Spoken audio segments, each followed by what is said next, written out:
Welcome back to another edition of the 5-Star Podcast of Wrestling. I'm your host, Sean Meyers, joined by a returning Justin Lowery. Justin, after a week without you, I'm glad to have you back. Flying solo, not fun, not easy. So I'm interested to get your insight both on Raw and SmackDown this week. But we're going to start with Monday Night Raw here with the Raw recap. And before we get into some of the more interesting aspects of Raw in particular, there was a major announcement that was teased over the weekend. It was announced at the beginning of Monday Night Raw with Stephanie McMahon, her husband Triple H, and Daddy Vince McMahon all in the ring to really stress the importance of this. And of course turned out to be the first ever all-women's pay-per-view upcoming in October called Evolution. And they certainly stressed the significance of this and made mention of it repeatedly, not only Monday and on Tuesday. Just your initial reactions on this announcement that had been speculated in the days prior. I'm excited for it. I think it's a long time coming.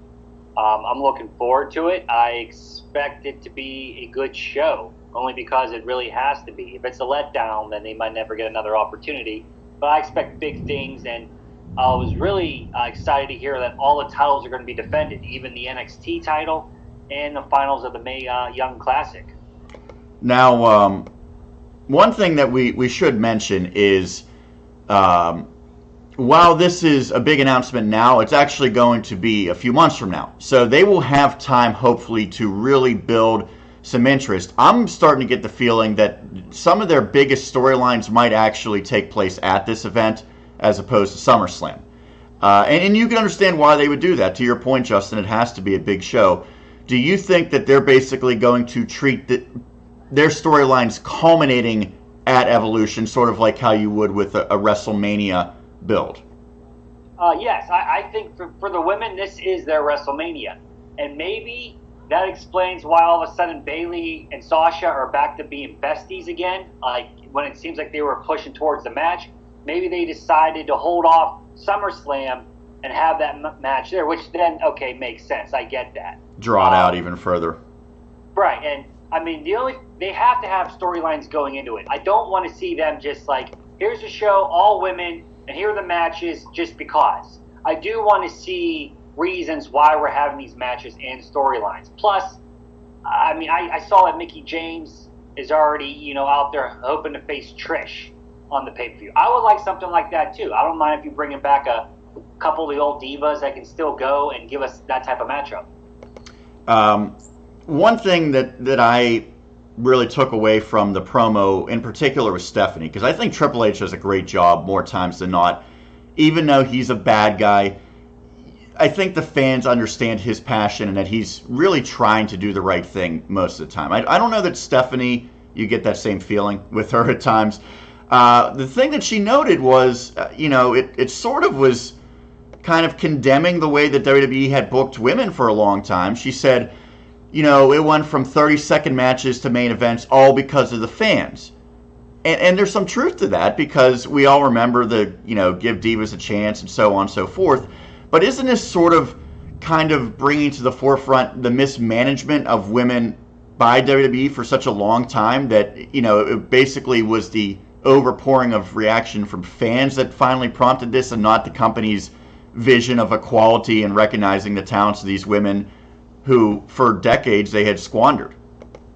Oh, definitely. I mean, we're definitely in a different, time now. Was it maybe just 5 years ago, they were still having, like Stephanie even alluded to, 30-second matches. There was even during the Attitude Era, there was a lot of pillow fights and, bra and panty matches. They were looked at as sex symbols and not really athletes.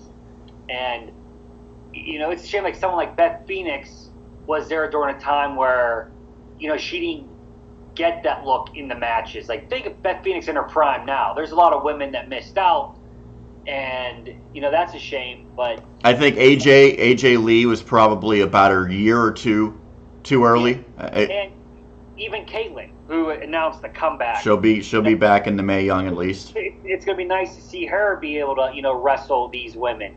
And, it's funny, WWE's actually behind on this. There's been other promotions that have already done this. I mean, TNA has had an all-women's pay-per-view. So WWE is actually trailing here. They're a little bit behind on the times, and I'm really anxious though to see it all come together. One final closing statement for me, at least on this. It's, I think, going to be very important that the company puts a real effort into building characters and building storylines that make sense. Not just a week or two of women going at it and then all of a sudden they're best friends again. Because that's the biggest issue for me. When you saw that the NXT women's division, when I would think we would be on the same page at its best was Charlotte, Becky, Sasha, Bayley, and then they had people like Alexa Bliss and some other ones down there, but those were really the big four. It was not great. It was just more than great in-ring action. It was great storylines, and you could clearly see the fans' connection with either the faces or their disdain of the heels. The main roster, it seems like they don't really know how to book women long-term. And that to me is the biggest issue as to why women have been held back and haven't been as good as they probably should have been on the main roster. The biggest hope is that Triple H is in charge of this. If it's Vince running it, I'm a little worried. If it's Triple H running it, I'm more confident in his ability to get it right, which you can see with 205 Live and NXT. He has shown that he can get it right, where Vince seems completely out of touch. That he does. Nonetheless, he's still calling the shots on Raw and SmackDown, and I think Vince McMahon's fingerprints were probably all over the main event on Monday night. That was the #1 contenders match between Roman Reigns and Bobby Lashley. Yes, it was a rematch of just 8 days prior when they met at Extreme Rules. Lashley took that one cleanly. They had the rematch. This time there was something on the line. It was to see who would challenge Brock Lesnar at SummerSlam. Ultimately, the winner, Roman Reigns. And before we get into the decision to have Roman win here, I will say I thought it was a very good main event, and truthfully one that I think pretty quickly the fans got into. Yeah, they're not given the same reaction that they would maybe for a Seth Rollins match or an AJ Styles, but considering there's Roman and Lashley, two guys that aren't getting great face reactions and people just downright despise Roman because they're sick of him, I thought the crowd was into it, and the match itself was good, better than the one that they had at Extreme Rules. So I thought it was good to build momentum for either one of these guys going forward, but ultimately they go with Roman Reigns, and now we're having the, fourth one-on-one match between Lesnar and Roman Reigns at a pay-per-view with the title on the line. They've already had, of course, WrestleMania and the Greatest Royal Rumble this year. They did WrestleMania a few years back as well. Yeah, I thought the match was pretty damn good. No problem with the match. The problem with the outcome, I don't want to sound like I'm bashing Roman. I don't hate Roman. I'm not one of those guys that just hate Roman just to hate Roman. I think Roman's a pretty good wrestler. To me, it doesn't make much sense. Is okay, then what was the purpose of the Extreme Rules match? Why did Lashley win that? That served no purpose. And I know I wasn't here last week, but I would have brought up last week, I didn't really care for all the guys coming in the ring saying it should be me. Because half those guys had no business saying it should be me. We both love Rollins, but you just lost the IC title match. So why should you be the #1 contender for the Universal title? Roman, you just lost to Bobby Lashley. You don't have a gripe. McIntyre had not really done anything. Elias had been off of TV. Well, honestly, Lashley was the only one who actually should have claimed to be next in line. And he never even brought up his MMA background. He has more wins in MMA than Brock Lesnar does. There was stuff there they really could have went with, and they just, left on the table to go back to the same old, same old. Look, Lesnar needs to drop the belt. I'm all for Roman beating Lesnar because, Lesnar as a champ is a joke. But there is so much other talent on the roster. Give somebody else a shot at it. I don't know why it always has to be Roman, because Vince says so, when clearly the audience doesn't want it so. Look at the Raw ratings. They're under 3 million. I mean, WCW, got made fun of at the end of, 2001, 2000 for ratings like this. WWE can't even break 3 million people watching Monday Night Raw. In the summer, when there's no competition. Right, so what's it going to be like when Monday Night Football and things come back? It has to be worse, right? So clearly, it's not connecting. Granted, they're still bringing in the money, So that's what really matters. So that's why things aren't going to change. If people have a problem with it, the stupid chants during the main event isn't going to work. Beach balls ain't going to work. If you really hate it, get up and walk out. Well, so this brings about the question, and again, SummerSlam's several weeks away.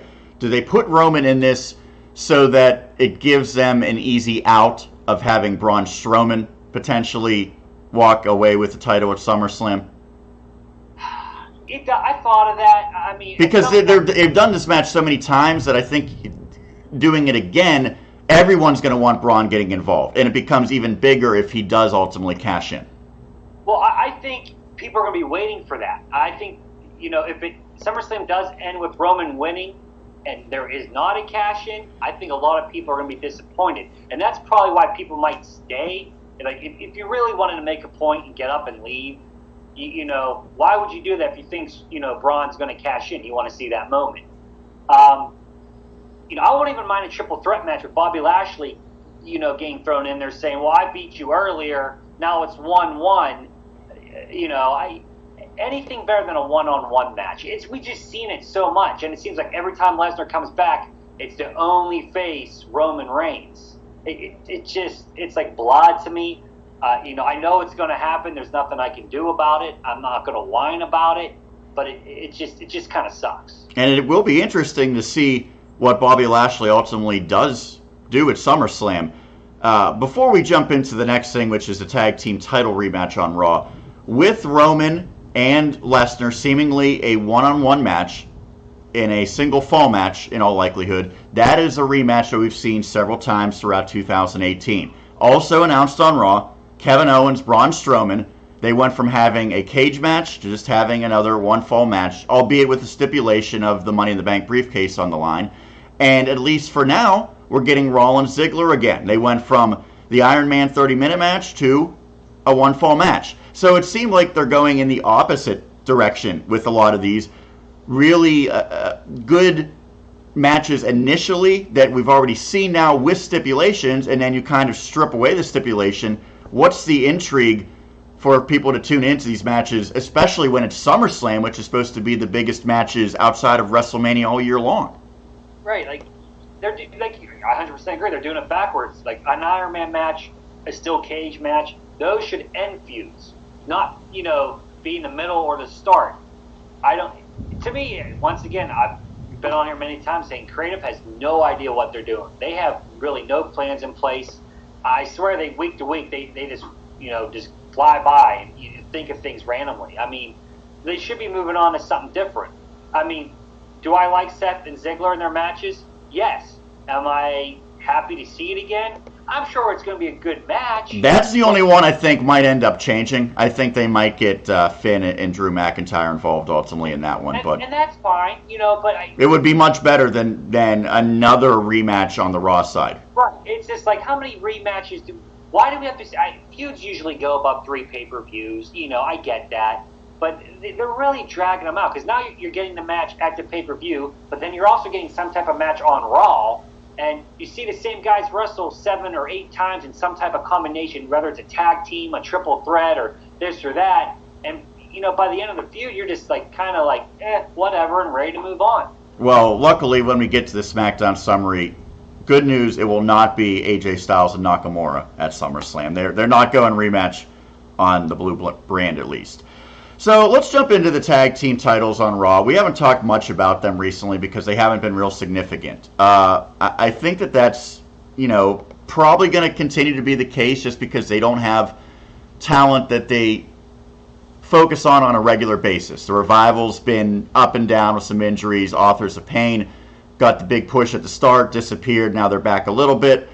But it doesn't seem like there's enough consistent exposure for the tag team division on Raw for it to really be a great division. However, they have had a title change recently with the Deleter of Worlds, which is Bray Wyatt and Matt Hardy, losing to the B Team. That came in Extreme Rules. It was a shocking outcome, Justin. We did not see that one coming. Oh. So they have the rematch with the Deleter of Worlds using their rematch clause on Raw. They end up losing, and it was sort of a fluky victory for the B Team, although I will say I absolutely loved the finish with the Bray getting thrown in and then the roll up right off of it with Matt Hardy's shoulders being down. But then they sort of afterwards maybe take this step, a step further with this storyline. Now it looks like it could be a heel versus face finally, as opposed to a pair of face tag teams, because it looks like, if nothing else, Matt Hardy and Bray Wyatt with the aftermatch attack are sort of at least playing a quasi-heel role in this feud. And speaking of rematches, it looks like they will build this one up to SummerSlam as well. Your thoughts on these two teams going at it, because it's hard to imagine this being the best that Raw has on the tag team division, but I'll give credit to these four for making the most of it. Yeah, who else do you got? Like, you name, some younger tag teams I think we both would like to, see in that role, but apparently, they don't feel that they're ready yet, or for whatever reason don't want them in there. I do not see Hardy or Bray being heels, because the delete chant is two-face. It's never, as long as they do that chant, they're never going to be total heels. Now, they could play the role of the heel in this feud, and, I guess that's fine. I mean, the B team is a comedy act. They're entertaining. I mean, I find them amusing. Should they be tag team champions? No. But that belt doesn't hold any value anymore anyway, so does it really matter? It does look like we're once again going to get another, match, unless they add, it is SummerSlam. Maybe it becomes a four-way somehow, some way, just randomly thrown together. I mean, they're doing the best they can. I mean, for me, Matt and Bray, or again, whatever. Bray's been up and down so many times, I don't think people really care. The Hardy gimmick is not as fun or as cool that it was in TNA for whatever reason. And, it seemed like the only time it really was interesting was when he was finishing up that feud with Bray Wyatt and they had the match at the Compound. That's really the only time that a lot of people seem to be talking about the woken Matt Hardy, if you will. I don't know why they don't go with broken, since TNA gave them the rights. Like, it's not like they're being blocked, and I do think it loses something without Jeff Hardy being there in it. It's weird that he still does the gesture on SmackDown, because it really doesn't relate to his character there at all. Right. Brother Nero, and that, I actually liked that character. I thought him and Matt worked well off each other with it. I understand why he is the bigger star. Why they want him as a singles guy. But I think, having Bray in there, that's just like, well, we have nothing else for Bray. We'll throw him in there. He's wacky. He's goofy. Yeah, he can pull that off, which he can. But, it's then after that, what does Bray do again? Yeah. Final thing that I want to touch on from Monday Night Raw, at least on our main topics here, is Elias. And he was featured more than anyone on Monday night. Now, featured, I say sort of loosely, because he was introduced, I think, probably 4 to 5 times, and the first several times he got interrupted because he wanted to play music from his new album that actually came out earlier at midnight on Monday and was having great success. So they teased that time and time again. Someone kept interrupting, whether it be Bray Wyatt, whether it be Finn Balor, so on and so forth. Ultimately, right before the main event, they had Kurt Angle come out, seemingly interrupting Elias, and then Kurt said, you know what?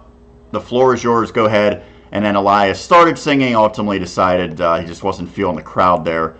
But a guy that they can't seem to get a solid storyline with, but just putting him on TV on a regular basis seems like it makes the show better. Because, one, he's over with the crowd. 2, as far as his mic work and his skills as an entertainer outside of just wrestling, he's probably as good as anyone on Raw. And the album sales, the downloads, if you will, prove that this guy is a moneymaker for the company. I believe he reached the number 5 spot on iTunes for their top downloads less than 24 hours after it came out. So, I mean, it's just really an incredible showing for him. I have the songs downloaded, The Ballad of Every Town, Elias's words, Nothing I Can't Do, and Walk With Me. They're all different and unique. They're in his heel character. They are Elias and not, the real person singing, but still just great success, and I think a guy that continues to see his stock rise even if he's not wrestling regularly. I agree. I mean, he's entertaining, but at what point of him not actually having an actual feud does it finally start to hurt him? at some point you have to give him some type of direction. Or he's just going to be, in the hamster wheel just going in circles. Especially coming up at SummerSlam, I would like to see him in a high-profile match. It would be a great opportunity. But, we're, 4 weeks out? Who would he wrestle? He had that match with Seth Rollins for the IC title. He lost. And then he was just out of the picture again. Now, I know they went Dolph and, Seth, but, he would have a claim to have a rematch. Even though it was a good match, he barely lost. I mean, if Roman can get a, rematch after rematch, why can't Elias? At some point, they have to give him some direction in the storyline. Well, let me throw a couple ideas out for you. One is if they don't use Bobby Lashley as part of the Universal title picture, Lashley might need an opponent. So that's one guy that could be an option. I don't think that they would circle back with Finn Balor because we've already seen Elias and Finn enough that I don't think they want to repeat that again within the same year. But the other option, and they've done this a few times with them, have him just perform, and make it a spectacle where you promote that he's going to have a concert. He has this album with 4 songs that's doing great. Give him 15 minutes for that. Yeah, I know some fans want to just see all wrestling at a pay-per-view, but this guy has to be on SummerSlam more so than just a cameo appearance, in my opinion. If you follow, he's been calling out The Rock an awful lot lately. Now, he could just be doing it in his heel persona. I'm going to say, I don't know 100%. The Rock could show up at SummerSlam. I think that Elias is doing that on his own, hoping that it will lead to something. I don't think necessarily that that's coming from the higher-ups telling him to do that, but you never know. Would they use The Rock at SummerSlam? Maybe. It would be great if they did, but if you're going to do something like that, wouldn't it come to interrupt, his concert? Well, that's what led me, when you were saying about he comes out there, he wants to put on a concert of his album. He's out there, he's halfway through a song, and then, The Rock's music hits. The Rock talks about how you've been calling me out. And they have a little back and forth, and we know how it's going to end. The Rock's going to get over on Elias. But just because he's in a segment with The Rock, ESPN's going to air it. People are going to see it, and it's really going to, make Elias, a name. He's going to get his name out there. And, any pub is good pub. Well, hopefully bigger and better things to come for the man they call Elias. And again, if you have the opportunity, download the album. It's on iTunes. It's on Spotify. 4 songs. You'll enjoy each and every one of them. Any final thoughts on Monday night, Justin, before we finish up this Raw recap? To me, it was a decent show, but when you have Roman and Lashley as the main event and you're kind of, spinning your wheels with a lot of the feuds that we've already seen, it can only be such a good show when, a lot of the stuff's just redundant and repetitive. Yeah, for me, it was pretty much the same old, except for the opening, with the announcement, which, makes it an historic Raw, I guess. We'll probably see that highlight for years to come. Oh, we already saw it. It feels like a million times between the rest of Raw and SmackDown. SmackDown, don't get me started why we all have to repeat everything, but they're going to be, plugging this for week after week after week now, and you'll see Stephanie's face over and over again like she's the mastermind of everything. But, all in all, same old. Hopefully the next couple weeks leading up to SummerSlam, they kind of put it into, higher gear. Certainly you hope so, leading up to the second biggest pay-per-view of the year. That's going to do it for the Raw recap. I want to remind you that you could follow us on Twitter. 5-Star Pod Wrestle is the handle, as well as my own personal Twitter and Justin's as well. And you can check out our YouTube channel. Definitely subscribe to that. That has all our videos. This is now week 18, I believe.